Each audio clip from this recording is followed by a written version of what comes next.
Hello aspirants, बहुत बहुत स्वागत है अपने यूट्यूब चैनल में। और अभी हम लोग जो है डिस्कशन कर रहे हैं, इसमें हम लोगों ने प्रीवियस ईयर क्वेश्चन डिस्कस किया है, जिसमें 67th बीपीएससी प्री का प्रीवियस ईयर क्वेश्चन जो PQY है, उसको PYQ है सॉरी, तो उसको हम लोगों ने डिस्कशन कर लिया था। 67th का और 68th का भी कंप्लीट हो गया। अगर आप लोगों ने नहीं देखा है तो जाकर उसको देखिए और अपने दोस्तों के साथ शेयर कीजिए। देखिए, आपको पता चलता है डिफ़िकल्टी लेवल क्या आने वाला है आपके सामने एग्ज़ाम में और किस तरह अपने आप को प्रिपेयर करना है। जितना ज़्यादा हो, इसके बाद हम लोग मॉक टेस्ट जो है देंगे। जितने भी मेरे पास मॉडल पेपर हैं या जितने भी हैं क्वेश्चंस, वो सब हम आपके साथ शेयर करेंगे और फिर उसको हम लोग यहाँ चैनल पे डिस्कस करेंगे, ठीक है।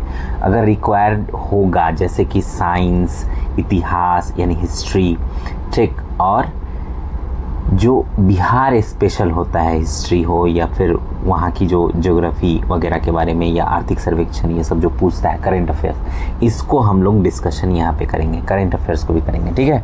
तो 70 दिन का हमारा टारगेट है। लगे रहिए, साथ रहिए, देखिए, फिर आपके प्रिपरेशन को एक एज मिलेगा और आप बहुत अच्छा करेंगे अपने प्री में, ठीक।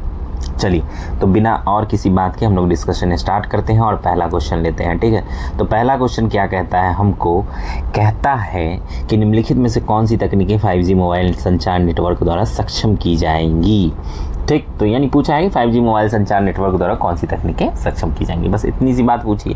अब इसमें आप लोगों को आंसर बताना है। तो पहले आप इसका जो स्टेटमेंट दिया हुआ है उसको देख लीजिए। स्टेटमेंट है पहला कि internet of things edge computing network slicing, ठीक है। तो इतनी सी बात है। और ये पूछ रहा है कि 1 2 2 3 या 1 3 या 1 2 3, आप बताइए कौन सा, ठीक है। तो सही आंसर है तीनों, ठीक है, 1 2 3, यानी डी इसका सही आंसर है। समझ गए। तो हम लोग देख लेते हैं कि कैसे। तो इंटरनेट ऑफ थिंग्स जो है, इसका मतलब होता है कि घर के जो भी उपकरण हैं, जैसे AC है, फ्रिज है, स्मार्ट बल्ब है, सबको इंटरनेट से जोड़ना, ठीक है। 5G आने से एक साथ लाखों डिवाइसेस जो है बिना किसी रुकावट के तेज़ स्पीड से जुड़ सकते हैं। और एज कंप्यूटिंग का मतलब है डेटा को बहुत दूर किसी बड़े सर्वर पर भेजने के बजाय यूज़र के पास ही, ठीक है, जो छोटा सर्वर होगा वहीं पे इसको प्रोसेस करना। 5G की सुपर फास्ट जो स्पीड होगी इसमें मदद करेगी ताकि काम बिना किसी देरी के यानी किसी लैग के हो सके, ठीक। नेटवर्क स्लाइसिंग का मतलब क्या है कि इसका सीधा मतलब यही है कि एक ही 5G नेटवर्क के टुकड़े करके अलग अलग कामों के लिए बांटना। जैसे एक हिस्सा हॉस्पिटल की गाड़ियों के लिए जहां इंटरनेट कभी कटना नहीं चाहिए और दूसरा हिस्सा नॉर्मल यूट्यूब देखने वालों के लिए, ठीक है। समझ गए। तो एक्सप्लेनेशन इसका हो गया। चलिए आगे बढ़ते हैं। दूसरा नंबर क्वेश्चन क्या कहता है, कहता है कि सूची 1 अंतरिक्ष मिशन को सूची 2 यानी खोज ग्रह से सम्मिलित कीजिए, बताइए, ठीक। तो ए है कैसिनी हुजेंस, ठीक, इसका क्या होगा बताइए। बी है जूनो, आर्टेमिस, सी और डी है वेरिटास। तो बताइए क्या होगा। चलिए, इसका आंसर है ए, ठीक है। यानी ए का जो होगा वो 2 यानी शनि और उसके जो उसका जो रिंग्स है उसके बारे में बोला है, मतलब रिंग्स, उसके जो अगल बगल जो छल्ले हैं उसके बारे में स्टडी करने के लिए, ठीक है। और बी का जो होगा वो होगा 1, ठीक है, बृहस्पति। और सी का जो होगा वो होगा 4, ठीक है, मानव अंतरिक्ष उड़ान चंद्रमा में मंगल ग्रह तक। और डी का ऑब्वियसली 3 होगा, शुक्र। तो इसका एक्सप्लेनेशन देख लेते हैं क्यों होगा। देखिए, पहला जो है कैसिनी हुजेंस एक नासा का बहुत ही प्रसिद्ध मिशन था जिसे शनि ग्रह यानी सैटर्न और उसके छल्ले जो थे रिंग्स की पढ़ाई करने, स्टडी करने के लिए भेजा गया था, ठीक। जूनो जो है यह मिशन अंतरिक्ष में बृहस्पति ग्रह, ठीक है, जुपिटर के चक्कर लगा रहा है ताकि उसके वायुमंडल और बादलों को समझ सके, ठीक। तीसरा है आर्टेमिस, यह नासा का मिशन है जिसका लक्ष्य इंसानों को एक बार फिर चंद्रमा पर उतारना है और आगे चलकर मंगल ग्रह तक जाने की तैयारी करना है।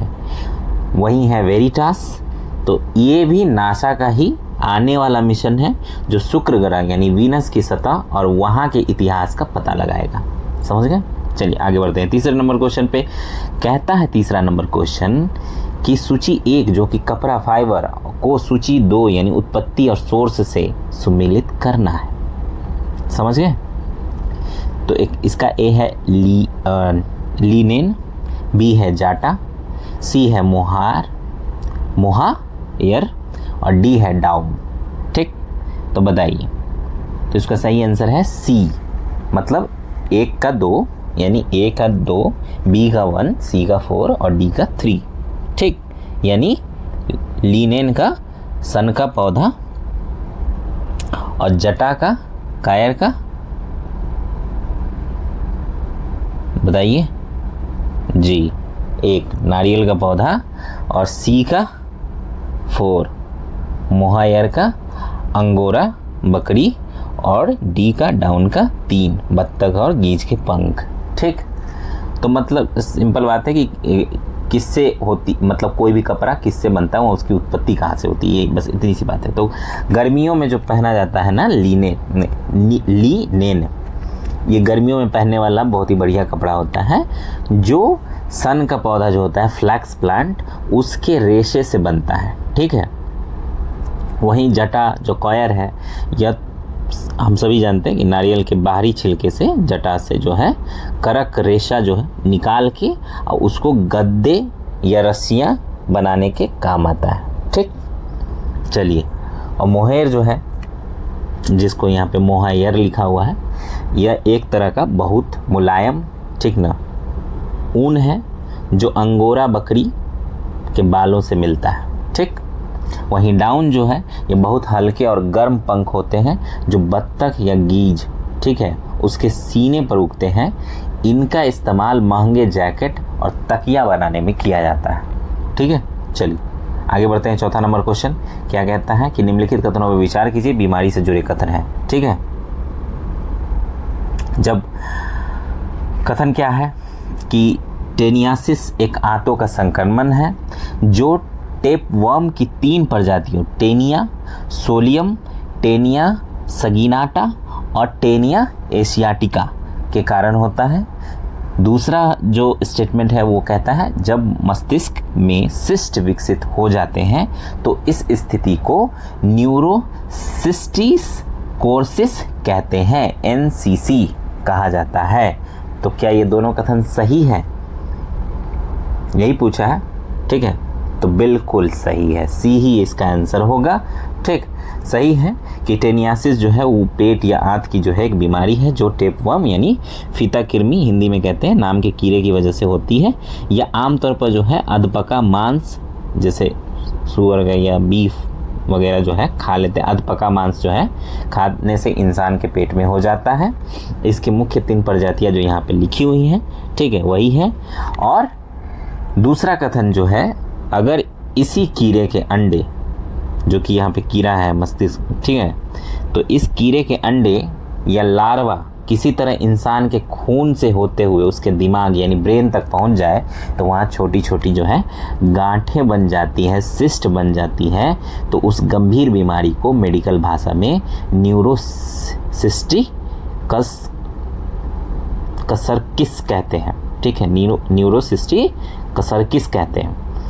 आम भाषा में लोग इसको दिमाग में कीड़ा होना भी बोलते हैं। समझ गए। चलिए आगे बढ़ते हैं। 5वां नंबर क्वेश्चन क्या कहता है? कहता है कि निम्नलिखित में से कौन सी कंप्यूटर भाषाएं हैं? तो बताइए कौन सी है? कोबरा, पाइथन, स्किरल, जावा। सभी हैं, उपयुक्त सभी, 1 2 3 नहीं, सभी। समझ गए, डी होगा इसका आंसर। तो जावा और पाइथन जो है इनके बारे में तो लगभग सब ही सुन चुके होंगे। तो ये दुनिया की सबसे मशहूर प्रोग्रामिंग लैंग्वेजेस हैं जिनसे ऐप्स और वेबसाइट जो है बनती है। कोबरा और स्किरल्स जो है स्क्विरल्स, ये थोड़े कम मशहूर नाम हैं जो कि जानवरों के नाम पे रखे गए हैं, लेकिन ये भी असली कंप्यूटर प्रोग्रामिंग लैंग्वेजेस है। कोबरा को ऑब्जेक्ट ओरिएंटेड कामों के लिए बनाया गया था और स्क्विरल को जो है ज़्यादातर वीडियो गेम्स बनाने में इस्तेमाल किया जाता है। इसलिए चारों ही कंप्यूटर के लैंग्वेज हैं। ठीक, आगे बढ़ते हैं। छठा नंबर क्वेश्चन क्या कहता है कि हाल ही में समाचारों में देखी गई चैट जीपीटी में जीपीटी का पूर्ण रूप क्या है? तो बताइए। जी बिल्कुल, डी ही है, जेनरेटिव प्री ट्रेंड ट्रांसफॉर्मर। ठीक है, बहुत सारे लोगों ने लगाया होगा। ठीक, 2023 में आया था क्वेश्चन ये 69th का हम लोग जो है अभी डिस्कशन कर रहे हैं। 69 बीपीएससी प्री का प्रीवियस ईयर क्वेश्चन। ठीक, चलिए। तो जनरेटिव का मतलब है कि जो खुद से नया कंटेंट यानी टेक्स्ट या कविता या कोड पैदा कर सके, जनरेट कर सके, उसको जनरेटिव कहते हैं। प्री ट्रेंड का मतलब है कि इसे इंसानों से बात करने से पहले इंटरनेट के बहुत सारे डेटा, किताबें, आर्टिकल से पहले ही ट्रेन या सिखाया जा चुका है। ट्रांसफॉर्मर का मतलब है कि यह एक खास तरह का स्मार्ट कंप्यूटर मॉडल तकनीक है जो वाक्यों को शब्दों में समझकर सही जवाब तैयार करता है। समझ गए? चलिए आगे बढ़ते हैं। 7th नंबर क्वेश्चन क्या कहता है कि निम्नलिखित में से कौन से जीव के स्वाद नहीं है? पूछ रहा है, नहीं है। तो बताइए, मीठा, कड़वा, नमकीन, मसालेदार, उमामी, खट्टा, तीखा, इनमें से कौन? 2, 5, 7, 1, 3, 4 या 4, 7 या 3, 6? बताइए कौन सा? जी बिल्कुल सही, सी, 4 और 7। ठीक है, मसालेदार और तीखा, ये स्वाद नहीं है। समझ गए? चलिए, तो हमारी जीभ पर जो टेस्ट यानी बर्ड्स होता है, स्वाद कलिकाएं होती हैं, वे वैज्ञानिक रूप से केवल 5 बुनियादी स्वादों को ही पहचान सकती है। पहला है मीठा, दूसरा कड़वा, फिर नमकीन, खट्टा और उमामी। उमामी यानी थोड़ा सा अजीनोमोटो या मीट या टमाटर जैसा चटपटा जो स्वाद होता है उसी को कहते हैं उमामी। समझ गए? तीखा या मसालेदार कोई स्वाद नहीं होता है। जब हम मिर्च खाते हैं तो वो जीभ को कोई स्वाद नहीं देती है, बल्कि जीभ की नसों में जलन और दर्द पैदा होता है। समझ गए? पेन और रिसेप्टर एक्टिवेशन हो जाता है, इसी का एहसास कराता है तीखा, तो हमारे दिमाग को तीखापन समझ में आता है। समझ गए? चलिए आगे बढ़ते हैं। अगला क्वेश्चन है हमारा, कहता है 8 नंबर क्वेश्चन कि निम्नलिखित में से कौन से जोड़े सही सुमेलित हैं? बताइए। तो एनोरेक्सिया नींद संबंधी विकार, या इंसोम्निया खाने का विकार, या डिस्पनिया सांस की तकलीफ, या एनोसिमिया गंध की आंशिक या पूर्ण हानि हो जाता है। कौन सा पूछा है कि कौन सा सही सुमेलित है, यही खोजना है। तो बताइए। जी बिल्कुल सही, सी, केवल 3 और 4। समझ गए? यानी कि डिस्पनिया यानी सांस की तकलीफ और एनोसमिया गंध की आंशिक या पूर्ण हानि। इसमें आपको स्वाद गंध कुछ नहीं आता। तो गलत वाले को पहले देख लेते हैं। एनोरेक्सिया असल में खाने का विकार है जिसमें वजन बढ़ने के डर से लोग खाना छोड़ देते हैं, और इंसोम्निया जो है वो नींद संबंधी बीमारी है जिससे नींद नहीं आती है। पेपर में उन्हें एक दूसरे के सामने उल्टा रख दिया गया है। समझ गए? तो इधर का उधर, इधर का उधर कर दिया गया। चलिए, बाकी जो आप देख रहे हैं 3 और 4, समझ गए ना? डिस्पानिया का मतलब होता है जब किसी को सांस लेने में बहुत तकलीफ हो, भारीपन महसूस हो, और एनोसोमिया का मतलब होता है कि सूंघने की शक्ति खो जाना, जैसे कोरोना के समय हमारे साथ हुआ था। ठीक है, चलिए आगे बढ़ते हैं। 9 नंबर क्वेश्चन। 9 नंबर क्वेश्चन क्या कहता है? कहता है कि ब्रह्मांड में पल्सर क्या है? बताइए।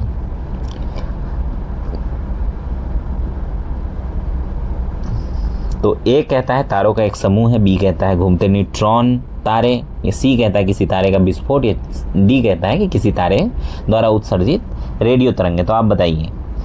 तो इसका सही आंसर है बी, घूमते न्यूट्रॉन तारे। समझ गए? Rotating neutron stars. जब कोई बहुत बड़ा तारा जो है ख़त्म होता है या मर जाता है, ठीक है, या मरता है, तो वो सिमट कर एक बेहद घना और छोटा तारा बन जाता है जिसे न्यूट्रॉन तारा कहते हैं। इनमें से कुछ तारे अंतरिक्ष में लट्टू की तरह बहुत तेज़ी से घूमते हैं, रोटेट करते हैं, और घूमते समय अपने दोनों छोरों से तेज़ लाइट या रेडियो तरंगे छोड़ते हैं। दूर से देखने से ऐसा लगता है जैसे कोई लाइट बार बार जल बुझ यानी पल्स कर रहा है। ठीक है, इसीलिए इसको पल्सर कहा जाता है। इसी नाम पर पल्सर बाइक का नाम भी रखा गया है ताकि उसकी तेज़ी को दिखाया जा सके। समझ गए? आगे बढ़ते हैं।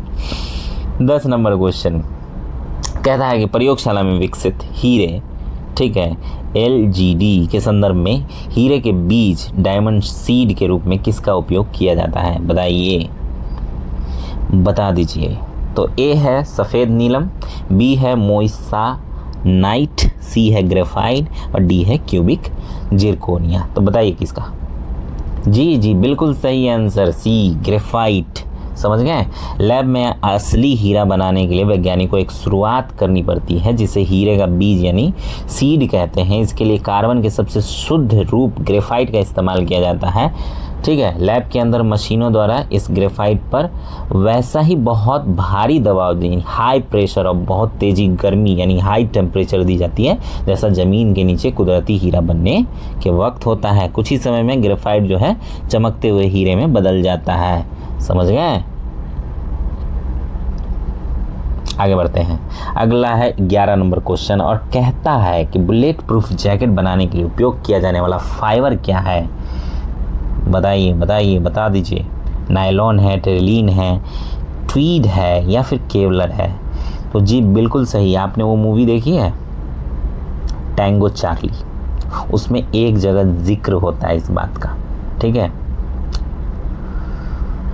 केवलर, डी है इसका आंसर। ठीक है, तो केवलर एक खास तरह का प्लास्टिक या सिंथेटिक फाइबर होता है जो स्टील से भी 5 गुना ज़्यादा मजबूत होता है लेकिन वजन में बहुत ही हल्का होता है। जब बंदूक की गोली इतनी मजबूती से बुने हुए केवलर के धागों से टकराती है तो केवलर गोली की पूरी ताकत एनर्जी को सोख लेती है और उसे जैकेट के बड़े हिस्से में फैला देती है जिससे गोली शरीर के पार नहीं जा पाती और इंसान की जान बच जाती है। बिल्कुल सही बात है।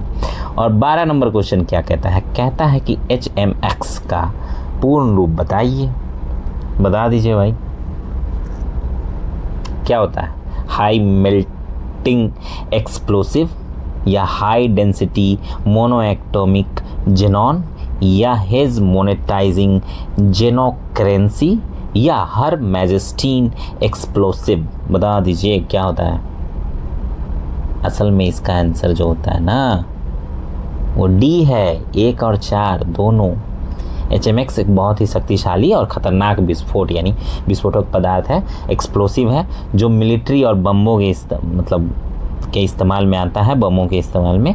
और इसके नाम के 2 फुल फॉर्म सही माने जाते हैं। तकनीकी भाषा में इसको कहा जाता है हाई मेल्टिंग एक्सप्लोसिव। ठीक है, क्योंकि ये बहुत ऊंचे तापमान पर पिघलता है और ब्रिटेन यानी UK के इतिहास के हिसाब से इसे सम्मान देते हुए हर मैजेस्टीज एक्सप्लोसिव भी कहा जाता है। इसीलिए पहला और चौथा दोनों सही है। समझ गए? आपको भटकाने के लिए देखिए किस तरह दिया है। चलिए 13 नंबर क्वेश्चन कहता है कि अक्टूबर 2022 में लॉन्च किए गए टेस्ला के ह्यूमनॉइड रोबोट यानी इंसान जैसा दिखने वाला जो रोबोट है उसका नाम क्या है? बताइए।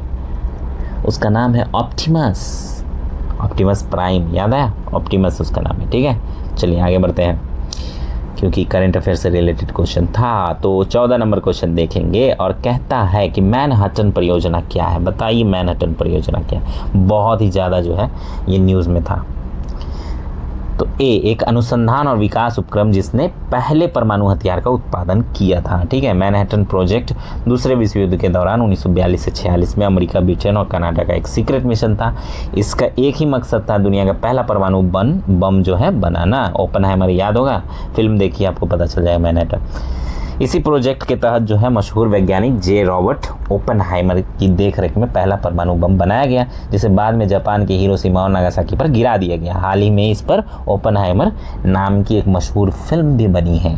ठीक है, चलिए 15 नंबर क्वेश्चन क्या कहता है? अवतल दर्पण कॉनकेव मिरर द्वारा बनाया गया प्रतिबिंब वास्तविक उल्टा और वस्तु के आकार के बराबर होता है। वस्तु की स्थिति कैसी होनी चाहिए? बताइए। जी बिल्कुल सही, बी वक्रता के केंद्र पर, at the centre of the curvature. तो अवतल दर्पण चम्मच का अंदर धसा हुआ जो हिस्सा होता है वैसे ही होता है। और जब हम किसी चीज़ को अलग अलग दूरी पर रखते हैं तो उसकी परछाई यानी इमेज भी अलग तरह की बनती है। जब हम किसी वस्तु को ठीक दर्पण के वक्रता केंद्र यानी सेंटर ऑफ कर्वेचर यानी सी पर लाकर खड़ा कर देते हैं तो उसकी जो परछाई होती है, इमेज जो होती है, वो भी ठीक उसी जगह यानी सी पर ही बनती है। यह परछाई जो है आकार में बिल्कुल असली वस्तु के बराबर लेकिन उल्टी और वास्तविक रियल होती है। समझ गए?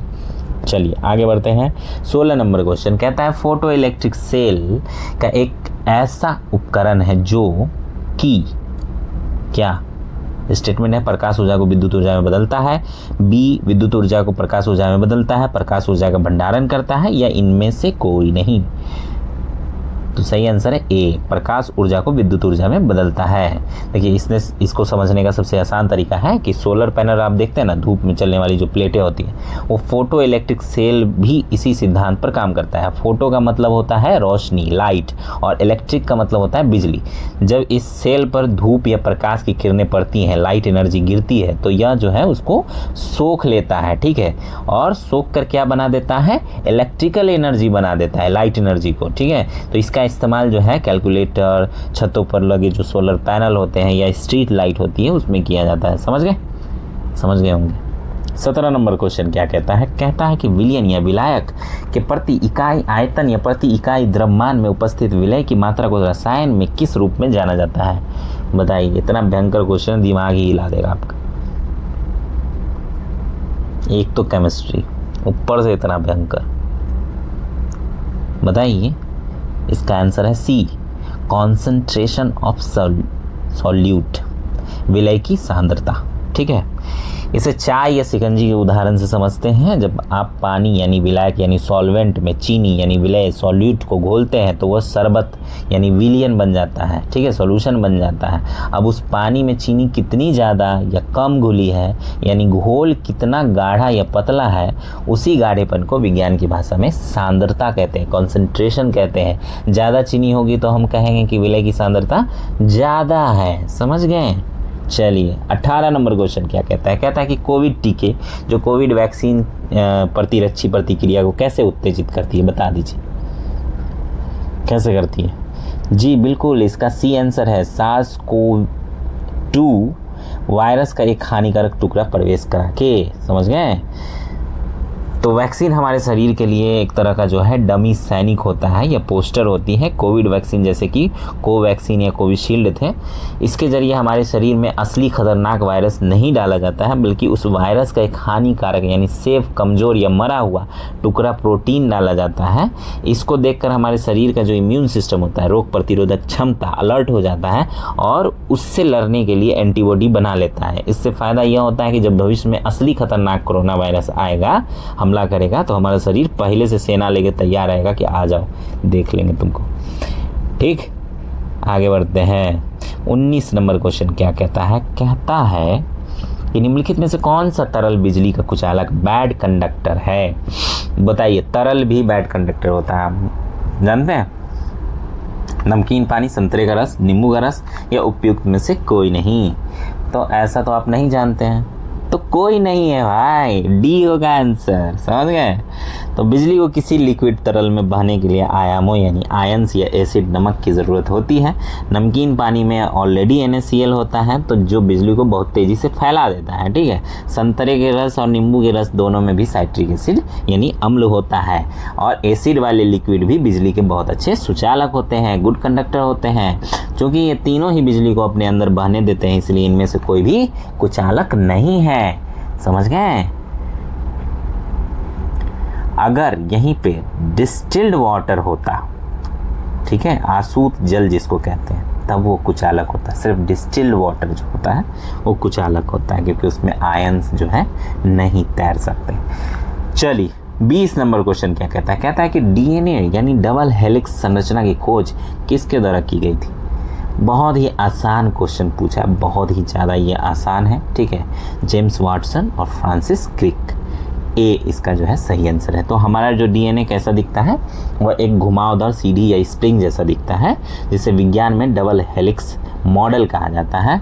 साल 1953 था जब इन दोनों वैज्ञानिकों ने मिलकर, वाटसन और क्रिक ने पहली बार दुनिया को बताया था कि हमारे शरीर की रूपरेखा तय करने वाला डीएनए इसी घुमावदार सीढ़ी जैसा बनावट में होता है।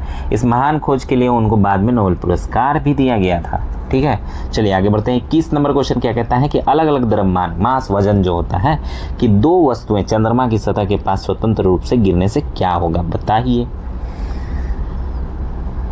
जी बिल्कुल सही, सी, किसी भी क्षण एक ही वेग होगा। अगर हम धरती पर एक भारी पत्थर और एक हल्का पंख एक साथ गिराएं तो हवा के टकराव के कारण क्या होगा, एयर रेसिस्टेंस है तो उसके टकराव के कारण क्या होगा, पत्थर जो है वो पहले गिरेगा, समझ गए, क्योंकि हवा है यहाँ। लेकिन चंद्रमा पे क्या है, वायुमंडल ही नहीं है, बिल्कुल भी नहीं है, वैक्यूम है। तो बिना हवा के गुरुत्वाकर्षण किसी भी वस्तु पर उसके वजन को देखे बिना बिल्कुल बराबर असर करती है। इसीलिए अगर आप चंद्रमा पर एक हथौड़ा एक पंख एक साथ गिराएंगे तो वे दोनों जो है बिल्कुल एक ही स्पीड यानी एक ही वेलोसिटी एक ही वेग से नीचे आएंगे और ज़मीन पर एक साथ ही टकराएंगे, समझ गए। चलिए आगे बढ़ते हैं। 22 नंबर क्वेश्चन क्या कहता है, कहता है कि वेक्टर टीके यानी वायरल वेक्टर वैक्सीन्स जो है उसकी प्रतिरोधक शक्ति प्रदान करने के लिए कैसे काम करते हैं, बता दीजिए।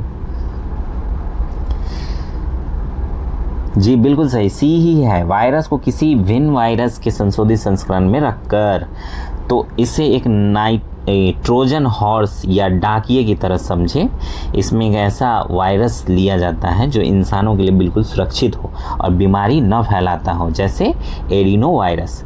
वैज्ञानिक इस सुरक्षित वायरस के अंदर कोरोना जैसे खतरनाक वायरस का एक छोटा सा हिस्सा या जेनेटिक कोड फिट कर देते हैं। यह सुरक्षित वायरस एक गाड़ी या डाकिये की तरह, वेक्टर की तरह, ठीक है, काम करता है, जो उस कोड को हमारे शरीर की कोशिकाओं तक पहुंचा देता है। हमारा शरीर क्या करता है, उस कोड को देखकर असली बीमारी से लड़ने की ट्रेनिंग ले लेता है। जैसे कि भारत की कोविशील्ड या रूस की स्पुतनिक जो थी वैक्सीन इसी तकनीक पर बनी थी, कोवैक्सीन अलग तकनीक पर बनी थी। ठीक है, चलिए अब 23 नंबर क्वेश्चन जो है वो कहता है लगातार नई परत न्यू क्रस्ट जोड़ने वाली प्रक्रिया निम्नलिखित में से कौन सी है, बता दीजिए।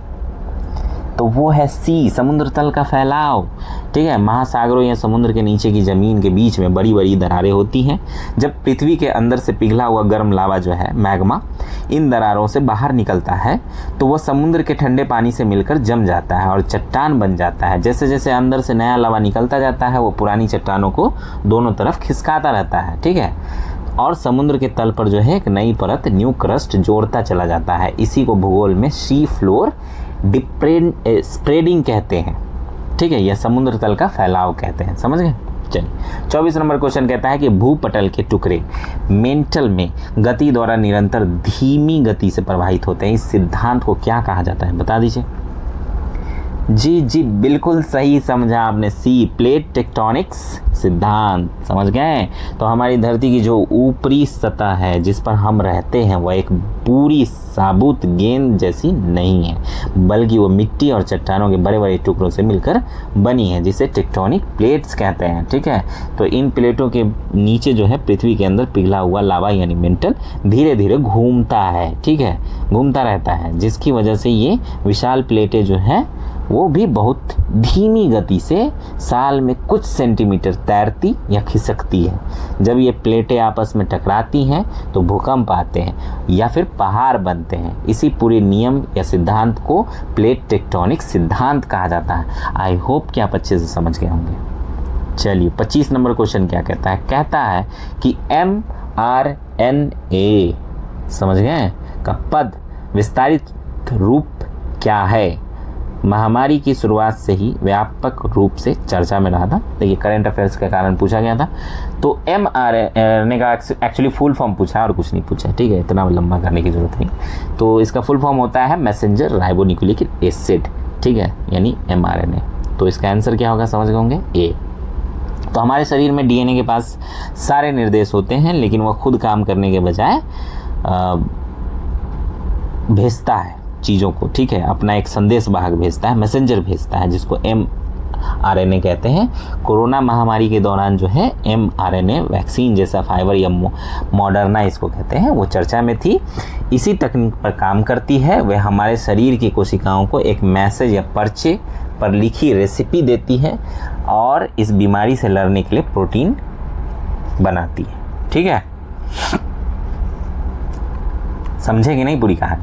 देखिए बेसिकली क्या करता है, डीएनए mRNA को भेजता है कि जाओ तुम शरीर की कोशिकाओं को ये पर्ची दे के आओ कि प्रोटीन बनाना कैसे है बीमारी से लड़ने के लिए। बस इतना सा काम mRNA का है, समझ गए? चलिए आगे बढ़ते हैं।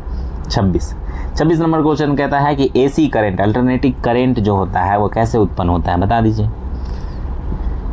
जी बी, डायनामो द्वारा। ठीक है, तो डायनामो जो है वो जनरेटर, एक तरह जनरेटर होता है। यह एक ऐसी मशीन है जो घूमने वाली ताकत यानी मैकेनिकल एनर्जी को एसी बिजली यानी इलेक्ट्रिक एनर्जी में बदल देती है। जब इसके अंदर लगे चुंबक और तांबे के तार आपस में घूमते हैं तो अल्टरनेटिव करंट पैदा होता है। हमारे घरों में आने वाली बिजली इसी तरीके से बनती है। ट्रांसफार्मर जो है वो गलत क्यों है? ट्रांसफार्मर द्वारा नहीं होता है, तो ट्रांसफार्मर यहाँ पे गलत क्यों है? क्योंकि ट्रांसफार्मर जो है वो बिजली पैदा नहीं करता है, वह केवल बनी हुई बिजली को वोल्टेज देता है या बढ़ाता है, कम कर देता है या बढ़ाता है। ठीक है, बस ट्रांसफार्मर का ये काम है। तो 27 नंबर क्वेश्चन क्या कहता है कि धारा घनत्व होता है क्या? Current density. ठीक है, तो एक सदिश राशि या एक अदिश राशि, बीमा विहीन या कोई नहीं, तो ये एक सदिश राशि होता है, एक वेक्टर क्वांटिटी है। ठीक है, करंट डेंसिटी। तो सिंपल अगर हम समझें तो जो हमारा विद्युत धारा है, सिंपल करंट है, एक अदिश राशि होता है, स्केलर राशि होता है। ठीक है, क्योंकि उसमें दिशा का खास फर्क नहीं पड़ता है। धारा घनत्व जो है करंट डेंसिटी, इसका मतलब होता है कि तार के एक छोटे से खास टुकड़े या एरिया में से कितना करंट गुजर रहा है। ठीक है, इसको फॉर्मूला में कहें तो J बराबर I/A। ठीक, क्योंकि इसमें हम करंट के साथ साथ उस खास जगह की दिशा यानी डायरेक्शन को भी जोड़ कर देखते हैं, इसीलिए विज्ञान में इसे सदिश राशि यानी वेक्टर क्वांटिटी माना जाता है। समझ गए? चलिए 28 नंबर क्वेश्चन पे पहुंचते हैं और वो कहता है कि मेडिकल केमिस्ट्री में दवाओं का वर्गीकरण किस आधार पर सबसे अधिक उपयोगी है? ठीक, तो इसका आंसर है बी, आणविक लक्ष्य। तो डॉक्टरों और वैज्ञानिकों के लिए सबसे ज़रूरी यह जानना होता है कि कोई दवा शरीर के अंदर जाकर किस बारीक हिस्से यानी जैसे किसी खास प्रोटीन, रिसेप्टर या एंजाइम पर हमला करेगी। इसी हिस्से को आणविक लक्ष्य यानी मॉलिक्यूलर टारगेट कहते हैं। जब वैज्ञानिक दवाओं को इस आधार पर बांटते हैं तो उन्हें यह समझने में सबसे ज़्यादा मदद मिलती है कि कौन सी दवा किस बीमारी को जड़ से ठीक करने के लिए सबसे सटीक काम करेगी। समझ गए? चलिए आगे बढ़ते हैं। 29 नंबर क्वेश्चन कहता है कि निम्नलिखित में से कौन सा प्रतिक्रिया की दर रेट ऑफ रिएक्शन को धीमा करता है? तो बताइए, उत्प्रेरक, वर्धक, समांगी उत्प्रेरक, विषमांगी उत्प्रेरक। तो इनमें से कोई नहीं। ठीक है, इनमें से कोई भी नहीं है, नन ऑफ द एबव। तो केमिस्ट्री में किसी केमिकल रिएक्शन को तेज या धीमा करने वाले पदार्थों को उत्प्रेरक यानी कैटालिस्ट कहा जाता है। इस प्रश्न में दिए गए जितने भी उत्प्रेरक, वर्धक हैं, प्रोमोटर्स प्रतिक्रिया को और तेज करते हैं। जो पदार्थ प्रतिक्रिया को धीमा या कम करते हैं उन्हें वैज्ञानिक भाषा में ऋणात्मक उत्प्रेरक यानी निगेटिव कैटालिस्ट या अवरोधक इनहिबिटर कहा जाता है। चूँकि वह नाम विकल्पों में नहीं है इसलिए जवाब जो होगा वो डी होगा। ठीक है, चलिए आगे बढ़ते हैं। अगला है 30 नंबर क्वेश्चन और कहता है कि आगत तथा निर्गत तंत्रिकाएं यानी अफरेंट एंड इफरेंट नर्व्स मिलती हैं कहाँ? तो इसका सही आंसर क्या है? केंद्रीय तंत्रिका तंत्र में, इन सेंट्रल नर्वस सिस्टम में। ठीक है, तो आगत तंत्रिका जो एफरेंट सेंसरी होता है, ये वे नसें होती हैं जो शरीर के अंगों से सिग्नल जैसे हाथ पर गर्म चाय गिरना लेकिन दिमाग तक दौड़ती है। ठीक है, मतलब आगत तंत्रिका इस तरह का चीज़ अगर होता है, घटना होता है तो तुरंत दिमाग को मैसेज पहुंचाती है। निर्गत तंत्रिका जो होता है इफरेंट, इसको मोटर कहते हैं। ये वो नसें होती हैं जो दिमाग का हुक्म जैसे हाथ पर तुरंत पीछे हटा लेना। चाय गिरा, जला, तुरंत दिमाग में गया सिग्नल और तुरंत वो हाथ जो है पीछे हटा। ठीक है, समझ गए? तो इस तरह का जो है वो क्या कहती है, हुक्म देती है कि जल्दी हाथ को पीछे हटाओ। ये दोनों तरह की नसें जो है जहाँ जाकर आपस में मिलती हैं और आपस में बात करती हैं, वो हमारा केंद्रीय तंत्रिका तंत्र यानी सेंट्रल नर्वस सिस्टम है, जिसमें हमारा दिमाग जो है, रीढ़ की हड्डी यानी स्पाइनल कॉर्ड भी शामिल होता है हमारे दिमाग के इस घटना में। आगे बढ़ते हैं, अगला 31 नंबर क्वेश्चन और कहता है कि शिप व्रेक टूरिज्म के संदर्भ में सूची रीफ, एमी शॉल और ग्रैंडे द्वीप पर भारतीय जल में जहाज़ों के मलबे का पता लगाया गया है। ये स्थान कहाँ है? करंट अफेयर से रिलेटेड है, तो इसका जो आंसर होगा वो होगा गोवा तट के बाहर, ऑफ द गोवा कोस्ट। ठीक, चलिए 32 नंबर क्वेश्चन कहता है कि G20 सदस्य प्रतिनिधित्व करते हैं, ठीक है, किसका?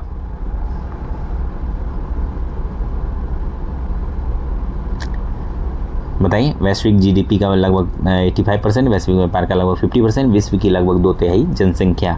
तो इसका सही आंसर है बी, 1 और 3 यानी 85%, यानी वैश्विक जीडीपी का लगभग 85% और विश्व की लगभग 2/3 जनसंख्या। समझ गए? चलिए आगे बढ़ते हैं। 33 नंबर क्वेश्चन कहता है कि रूस के वैगनर भारे के सैनिक समूह का मुखिया कौन है? बताइए। यह है बी, गेनी प्रिगोजिन। ठीक, प्रिगोजिन है लेकिन प्रिगोजिन यहाँ पे लिखा हुआ है, ठीक है, उसका नाम है प्रिगोजिन, एवगेनी प्रिगोजिन। तो एक तरह का ये प्राइवेट आर्मी है, रूस की एक प्राइवेट आर्मी, भारे के सैनिक होते हैं जो रूस यूक्रेन के युद्ध में जो है बहुत चर्चा में आई थी, इसलिए पूछा गया था। ठीक है, चलिए आगे बढ़ते हैं।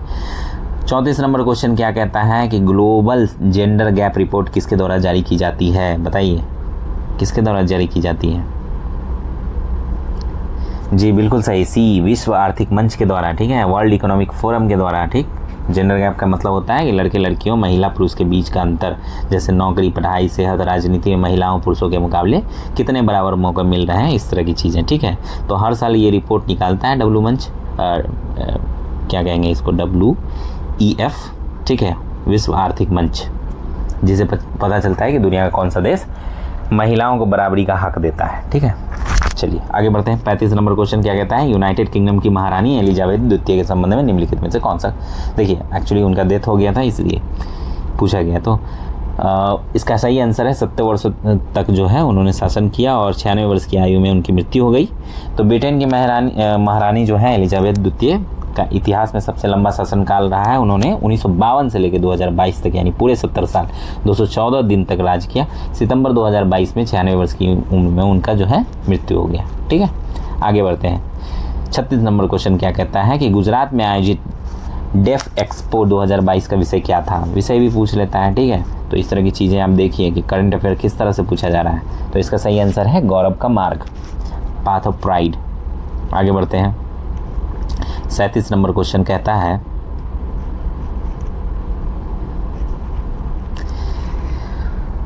थाटिंग्यूट महोत्सव का 3 दिवसीय उत्सव किस देश में मनाया जाता है? बताइए। बहुत ही आसान है, अगर सही से आपने पढ़ा होगा तो। ये म्यांमार में मनाया जाता है। ठीक है, म्यांमार। लाइट्स ऑफ फेस्टिवल कहते हैं, रोशनी का त्यौहार इसको कहते हैं, दिवाली जैसे मनाया जाता है। बौद्ध मान्यताओं के अनुसार जो है इस दिन भगवान बुद्ध जो है स्वर्ग से वापस धरती पर लौटे थे। उनके स्वागत के लिए लोग पूरे 3 दिनों तक जो है घर में, गलियों में, बौद्ध मठों में जो है मोमबत्तियाँ, रंग बिरंगी लाइटें सजाते हैं। चलिए 38 नंबर क्वेश्चन क्या कहता है? व्हाइट हाउस के संबंध में निम्नलिखित कथनों पर विचार कीजिए। तो व्हाइट हाउस के संबंध में बताइए। इसका सही आंसर है 2, 3 और 4। ठीक है, यह संयुक्त राज्य अमेरिका के राष्ट्रपति का आधिकारिक निवास होता है, कार्यस्थल होता है। बिल्कुल सही है। तो 1 नवंबर 1800 को जॉन एडम्स इस इमारत में निवास करने वाले पहले राष्ट्रपति। बिल्कुल सही है, अमेरिका के लोकतंत्र का प्रतीक है। बिल्कुल सही बात है। चलिए आगे बढ़ते हैं। 39 नंबर क्वेश्चन क्या कहता है? कहता है कि नेट मीटरिंग को कभी कभी समाचारों में किसके प्रचार के द्वारा के संदर्भ में देखा जाता है? तो बताइए। जी, सी, एक बिलिंग तंत्र जो सौर ऊर्जा प्रणाली मालिकों को ग्रिड में जोड़ी गई बिजली का श्रेय देता है। ठीक है, 40 नंबर क्वेश्चन क्या कहता है? कहता है कि सूची 1 जो रंग है और सूची 2 जो संयोजन है उसके बारे में आप बताइए, दोनों को मिलाइए। तो मैजेंटा, टीला, मोव और सियान। तो यहाँ पे ए का है 2, आंसर है ए का 2, बी का 3, सी का 4 और डी का 1। ठीक है, तो मैजेंटा का जो है वो है लाल और नीला, और मिलाने से मैजेंटा बनता है। और टील जो है उसका है नीला, हरा और सफ़ेद। ठीक, यानी 3। और सी जो है मोव, उसका है 4, नीला, लाल और सफ़ेद। और सियान जो है उसका है डी 1। ठीक है, डी का 1 हरा और नीला। ठीक है, तो मैजेंटा जो है गहरा गुलाबी लाल रंग होता है, जो लाल और नीले रंग को बराबर मात्रा में मिला दे तो बन जाएगा। ठीक है, चलिए आगे बढ़ते हैं। अगला क्वेश्चन है हमारा 41 नंबर क्वेश्चन, और कहता है कि गहरे समुद्र में डूबने वाली उस पनडुब्बी का नाम बताइए जो टाइटैनिक जहाज के पोतावशेषों की यात्रा के दौरान फट गई थी। पिछले साल हुआ ये घटना। ठीक है, गहरे समुद्र में डूबने वाली उस पनडुब्बी का नाम बताइए जो टाइटैनिक जहाज के पोतावशेष को की यात्रा पे गए थे और वहाँ फट गई थी। तो उस पनडुब्बी का नाम था टाइटन। ठीक है, तो साल 1912 में डूबे मशहूर टाइटैनिक जहाज का मलबा समुद्र में लगभग जो है 3800 मीटर की गहराई में पड़ा हुआ है, जहां जून 2023 में ओशन गेट कंपनी की एक छोटी पनडुब्बी सबमर्सिबल था 5 अमीर पर्यटकों को लेकर वहां गया था। यह मलबा दिखाने नीचे ले गई थी। गहरे पानी के भारी दबाव यानी वाटर प्रेशर को न झेल पाने की वजह से ये पनडुब्बी जो है भयानक विस्फोट कर गया और वह जो है चिपक गया। ठीक, और पिचक गया, जिससे उसमें सवार सभी लोग जो है मर गए। उस बदनसीब पनडुब्बी का नाम था टाइटन। चलिए 42 नंबर क्वेश्चन कहता है कि सूची जूते, फैशन, सहायक सामग्री क्या है बताइए। ठीक है, दूसरे सूची से मिलाइए विवरण से। तो बैरेट, स्टिलेटोज, एविएटर्स, चिग्नोन, ब्रॉग। तो उसका सही आंसर है बी। ठीक है, मिला लीजिएगा आप लोग। ए का 3, बी का 4, सी का 2, डी का 5 और ई का 1। ठीक है, देख लीजिए अच्छे से और यहाँ पे अपने से मिला के और आप पढ़ लीजिएगा। ठीक है, चलिए आगे बढ़ते हैं। 43 नंबर क्वेश्चन क्या कहता है? कहता है कि संयुक्त राष्ट्र अमेरिका के पूर्व राष्ट्रपति ने हाल ही में अपना साक्षात्कार कहाँ दिया? ठीक, कहाँ दिया था बताइए आप लोग जल्दी से। चलिए मैं बता देता हूँ, एथेंस में दिया था। ठीक है, आपने अगर तैयारी वारी की होगी तो उस समय का आपको पता होगा, आप याद आ गया होगा। खैर चलिए, एथेंस में दिया था। चलिए आगे बढ़ते हैं। अगला क्वेश्चन है हमारा 44 नंबर क्वेश्चन और कहता है कि खेल के संदर्भ में निम्नलिखित में से कौन से जोड़े सही सम्मिलित हैं? तो Flushing Meadows French Open, Venus Rosewater dish Wimbledon trophy महिला, Roland Garros USA Open Australian Open महिला, डाफने खुशर्ट ठीक है मेमोरियल कप। देखिए बोलने में थोड़ा सा दिक्कत हो सकता है, लेकिन आप समझ जाइए, यहाँ जो लिखा हुआ पढ़ लीजिए खुद। आगे बढ़ते हैं इसका आंसर बता के। ठीक है, तो इसका आंसर है डी 2 और 4। ठीक, यानी कि Venus Roger water dish Wimbledon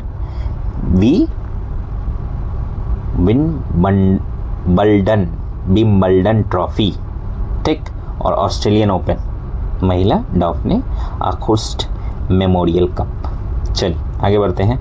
अगला जो है क्वेश्चन वो 45 नंबर क्वेश्चन है। कहता है कि गृह मंत्रालय ने नवंबर 2022 को देश की कितनी भाषाओं की फील्ड वीडियोग्राफी के साथ भारतीय मातृभाषा सर्वेक्षण यानी MTSI कार्य को पूरा किया? तो बताइए जी। 576 पहले भी ये क्वेश्चन हम लोग डिस्कस कर चुके हैं। ठीक है, चलिए आगे बढ़ते हैं। पिछले साल का क्वेश्चन पूछ दिया इसने, बताइए। 46 नंबर क्वेश्चन, किस राज्य सरकार ने भारत में गिद्धों के संरक्षण के लिए राष्ट्रीय कार्रवाई द्वारा प्रस्तावित गिद्ध संरक्षण के लिए राज्य स्तरीय समिति यानी SLVC का शुभारंभ किया? जी, तमिलनाडु ने किया था। 47 नंबर क्वेश्चन कहता है 10 कैप्टिव नस्ल एशियाई विशालकाय कछुए यानी मैनोरिया एमिस मुख्य भूमि एशिया में सबसे बड़ी कछुआ प्रजातियों में से एक है। हाल ही में भारत के किस राष्ट्रीय उद्यान में छोड़े गए थे? जी बिल्कुल, ए नतांग की राष्ट्रीय उद्यान में छोड़े गए थे। ठीक है, तो एशियाई विशालकाय कछुए एशिया महाद्वीप में ज़मीन पर पाए जाने वाले सबसे बड़े कछुए होते हैं। ये कछुए धीरे धीरे यानी लुप्त हो रहे हैं, गायब हो रहे हैं। इन्हें बचाने के लिए वैज्ञानिकों ने पहले लैब या इंसानी देखरेख कैप्टिव में इनके 10 बच्चों को बड़ा किया। जब वे थोड़े बड़े हो गए, मजबूत हो गए, तो उन्हें जंगलों में उनकी आबादी दोबारा बढ़ाने के लिए नागालैंड के प्रसिद्ध, नागालैंड में है, ठीक है, नतांगी राष्ट्रीय उद्यान में खुला छोड़ दिया गया है। ठीक है, चलिए आगे बढ़ते हैं। 48 नंबर क्वेश्चन क्या कहता है कि हाल ही में किस देश ने फिर से अरुणाचल प्रदेश को भारत का एक अभिन्न अंग घोषित किया? यूएसए ने। ठीक है, यूएसए ने किया ऐसा। तो हम जानते हैं कि चीन हमेशा से अरुणाचल प्रदेश पर अपना झूठा दावा पेश करता आया है और वहाँ अक्सर जो है विवाद खड़ा करने की कोशिश करता है। ऐसे में भारत का साथ देते हुए अमेरिका ने क्या किया कि जो वहाँ की सीनेट है, संसद है, उसने एक आधिकारिक प्रस्ताव पारित किया और उसमें साफ साफ शब्दों में दुनिया के सामने यह दोहराया कि अंतर्राष्ट्रीय नियमों के अनुसार अरुणाचल प्रदेश जो है पूरी तरह से भारत का अटूट अभिन्न हिस्सा है। चीन का दावा बिल्कुल गलत है। समझ गए? चलिए आगे बढ़ते हैं। 49 नंबर क्वेश्चन कहता है कि भारत के रुद्राक्ष बाला साहेब पाटिल ने काहिरा में ISSF वर्ल्ड चैंपियनशिप में पुरुषों की 10 मीटर की एयर राइफल में कौन सा पदक जीता? बताइए। तो इन्होंने जीता था गोल्ड। ठीक है, स्वर्ण पदक जीता था निशानेबाजी में। ठीक है, दुनिया की ये भारत के लिए जो है बहुत ही बड़ा और गर्व का पल था।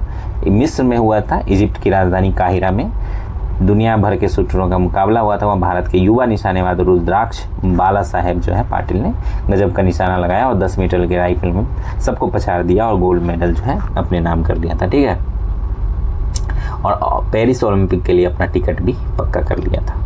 50 नंबर क्वेश्चन कहता है राष्ट्रीय शिक्षा नीति 2020 किस ग्रेड से व्यावसायिक शिक्षा को मुख्य धारा की शिक्षा में एकीकृत करने पर जोर देती है?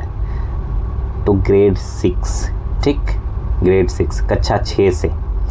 तो हमारी पूरी शिक्षा नीति में बच्चे केवल किताबों से थ्योरी पढ़ते थे, लेकिन नई शिक्षा नीति जो है NEP 2020 में सरकार चाहती है कि बच्चे स्कूल से ही कोई नई हुनर स्किल सीखें। इसीलिए इस नीति में तय किया गया है कि कक्षा 6 यानी ग्रेड 6 से ही जो है बच्चों को पढ़ाई के साथ साथ व्यावसायिक शिक्षा, वोकेशनल एजुकेशन दी जाएगी। यानी बच्चों जो है उनको स्कूल में ही कोडिंग, कारपेंट्री यानी लकड़ी का जो सामान बनाते हैं, कारपेंट्री, बागवानी, मिट्टी के बर्तन बनाना, इलेक्ट्रिशियन काम प्रैक्टिकल तरीके से सीख सकेंगे ताकि आगे चलकर वो आत्मनिर्भर बन सके। ठीक, तो ये थे 50 क्वेश्चन के डिस्कशन। पहला पार्ट हमारा कंप्लीट हुआ। अगले पार्ट में हम लोग फिर 51 से लेकर 100 तक डिस्कशन करेंगे और फिर आज हम लोग जो है इसको ख़त्म कर देंगे। आज है सैटरडे और पूरा जो है आज ही हम लोग डिस्कशन करेंगे। ठीक है, चलिए तब तक के लिए धन्यवाद, मिलते हैं।